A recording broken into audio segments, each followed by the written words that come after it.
17 hombres, todos mártires de las manos de un monstruo, Jeffrey Dahmer.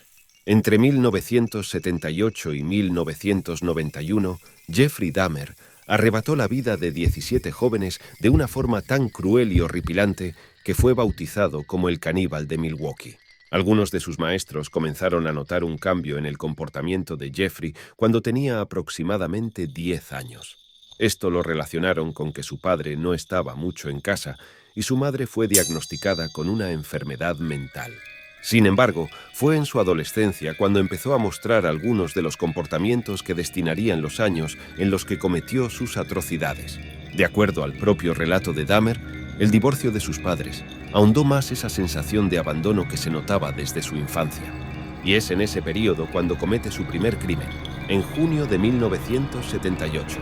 Stephen Hicks, un joven de 18 años que se dirigía a un concierto cerca de la casa de Dahmer. Dahmer explicaría muchos años después que la razón por la que golpeó a Hicks era porque estaba ansioso por irse al concierto y no quería quedarse a hacerle compañía.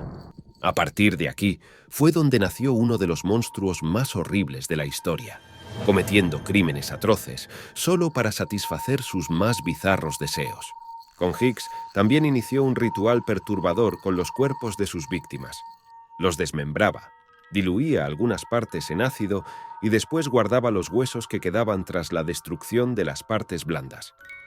En el caso de Hicks, que se repetiría con otras víctimas, Dahmer conservaba la cabeza para poder contemplarla a solas, según su propia declaración. En noviembre de 1987 cometió su segundo asesinato. Stephen Tuomi, de 25 años. Según su declaración, Dahmer conoció a Tuomi en un bar y lo convenció de irse con él al cuarto de un hotel.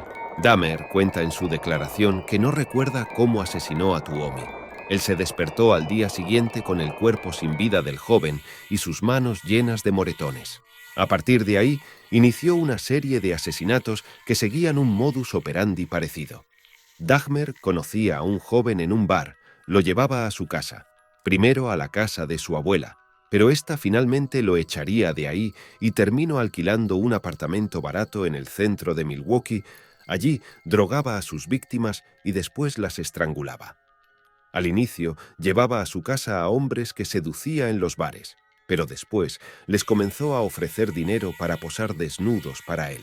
Así fueron asesinados Richard Guerrero, James Dockstator, Anthony Sears, Raymond Smith, Edward Smith, Ernest Miller, David Thomas, Curtis Strauter, Errol Lindsay, Conerak Sintasomphon, Tony Hughes, Oliver Lacey, Matt Turner y Joseph Breithoft. Una vez terminado el acto, Dahmer desmembraba el cuerpo y trataba de conservar sus partes guardándolas en la nevera o sumergiéndolas en sustancias como soluciones salinas. Estas tareas de desmembramiento y conservación las hacía en su departamento, a pesar de las constantes quejas de los vecinos por el olor y los extraños sonidos. Por más de 5 años, las autoridades no lograron descubrirlo. Fue hasta julio de 1990 y uno que Tracy Edwards, un joven de 32 años, al cual Dahmer convenció de acompañarlo a su casa para tomarle unas fotos a cambio de $100. Se dio cuenta de los verdaderos planes de Dahmer y pudo escapar, dando aviso a la policía, la cual encontraría una de las escenas más perturbadoras de la historia.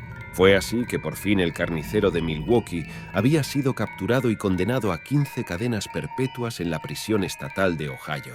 El 28 de noviembre de 1994, Dahmer fue a golpes por Christopher Scarver, un compañero de prisión en la institución correccional de Columbia en Portage, Wisconsin.